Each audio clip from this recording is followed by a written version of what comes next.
আসসালামু আলাইকুম। রোজার মাসে আমরা সাধারণত জুস খেয়ে থাকি ইফতারে। তো আজকে আমি একটি হেলদি জুস তৈরি করে দেখাবো যাতে আপনাদের শরীর স্বাস্থ্যর জন্য খুবই উপকার হয়। প্রথমে আমি বিটরুটের টুকরা দিয়ে দিলাম এবং মিষ্টির জন্য খুরমা খেজুর দিয়ে দিলাম এবং গাজরের টুকরা দিব, শসার টুকরা দিয়ে দিব।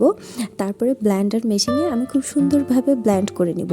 এই জুসটা খাওয়ার পরে আপনার সারাদিনে ক্লান্তি একদমই আসবে না এবং পানির পিপাসাটা একদমই কমে যাবে। খুবই হেলদি একটা জুস এবং টেস্টটা খুবই অসাধারণ একটা টেস্ট পাবেন।